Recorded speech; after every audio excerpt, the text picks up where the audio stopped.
തെളിച്ചമേകാൻ പൊൻപുലർക്കാലം വെളിച്ചമാകും നുറുങ്ങുവെട്ടം പക്ഷിപരാഗം തെളിച്ചു കാട്ടും വരുന്നു ദൈവം മനസ്സിനുള്ളിൽ തിളക്കമേകിടാൻ തരുന്നു ധ്യാന പ്രകാശമാർക്കും വിളക്ക് വയ്ക്കുമ്പോൾ നുറുങ്ങുവെട്ടം ഇറങ്ങിടട്ടെ ഹൃദന്തമെല്ലാം യുഗപ്രകാശത്താൽ മറഞ്ഞിടട്ടെ മനാന്ധകാരം യുഗപ്രസാദത്താൽ നുറുങ്ങുവെട്ടം.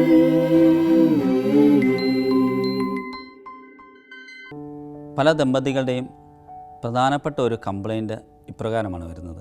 എൻ്റെ അച്ഛ, കഴിഞ്ഞ കുറേ വർഷങ്ങളായിട്ട് എൻ്റെ ജീവിത പങ്കാളിയുടെ ഈ സ്വഭാവം ഒന്ന് മാറിക്കിട്ടാനായിട്ട് ഞാൻ പ്രാർത്ഥിക്കുന്നതാണ്. ഒരു ഫലവും ഉണ്ടായിട്ടില്ല. കഴിഞ്ഞ 20 വർഷമായിട്ട് ഞാൻ പ്രാർത്ഥിക്കുന്ന അച്ഛ, എന്നിട്ടും ഒരു ഫലമില്ല. എനിക്കിപ്പോൾ പ്രാർത്ഥിക്കണമെന്നേ ഇല്ല. നമ്മൾ പലരും ഈ ഒരു ചിന്തയും പ്രാർത്ഥനയും ഒക്കെ ആയിട്ട് നടക്കുന്നവരായിരിക്കും.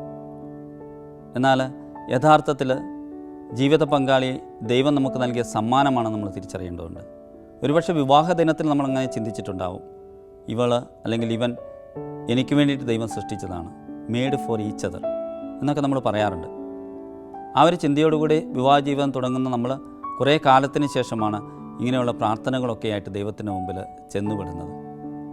എന്നാൽ യഥാർത്ഥത്തിൽ ദൈവം നമുക്കായിട്ട് കരുതി വച്ചിരിക്കുന്നത് തന്നെയാണ് നമ്മുടെ ജീവിത പങ്കാളി.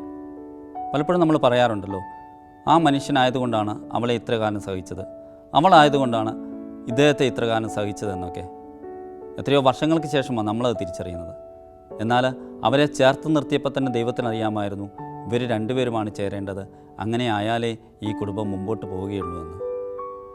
ലൂക്കായുടെ സുവിശേഷം നമ്മൾ കാണുന്നുണ്ട്. ശിഷ്യന്മാരെ അയക്കുമ്പോൾ ഈശോ അവരോട് പറയുന്നുണ്ട്, നിങ്ങളെ ഒരു ഭവനത്തിൽ പ്രവേശിക്കുമ്പോൾ നിങ്ങളുടെ മുമ്പിൽ വിളമ്പുന്നത് ചാഞ്ചല്യം കൂടാതെ ഭക്ഷിച്ചോളാനാണ് പറഞ്ഞത്. ഇനി ഉപ്പില്ല, മുളകില്ല, മധുരമില്ല എന്നൊന്നും പറയണ്ട, തരുന്നത് അതുപോലെ അങ്ങ് ഭക്ഷിച്ചോളാൻ.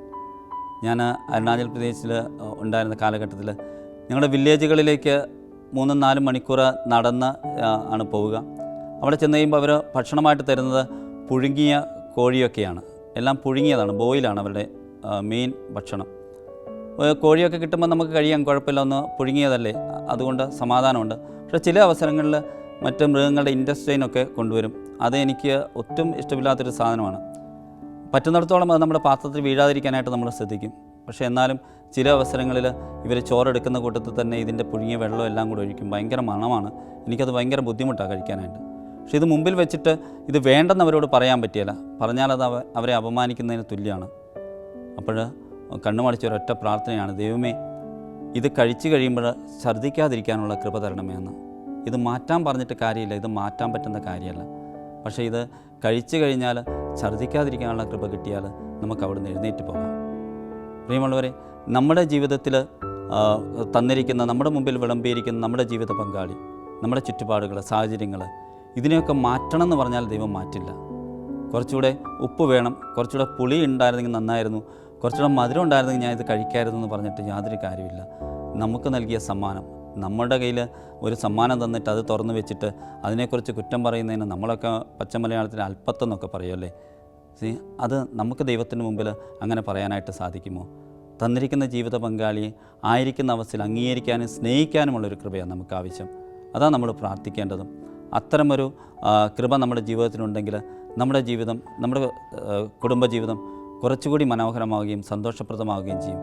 നമ്മുടെ കുഞ്ഞുങ്ങളും ആഗ്രഹിക്കുന്നതാ, പരസ്പരം കലയിക്കുന്നതിനിടയിൽ അവരുടെ കുറവുകളെ അംഗീകരിച്ചുകൊണ്ട് അവരെ സ്വീകരിക്കാനുള്ള കൃപ തരണമേ എന്ന് നമുക്ക് പ്രാർത്ഥിക്കാം. കുറവുകൾ മാറ്റിത്തരണമേ എന്നല്ല, കുരിശുകൾ മാറ്റിത്തരണമേ എന്നല്ല, കർത്താവെ സ്വീകരിക്കാനുള്ള കൃപ തരണമേ നമുക്ക് ആത്മാർത്ഥമായിട്ട് പ്രാർത്ഥിക്കാം. ദൈവം എല്ലാവരെയും സമൃദ്ധമായി അനുഗ്രഹിക്കട്ടെ.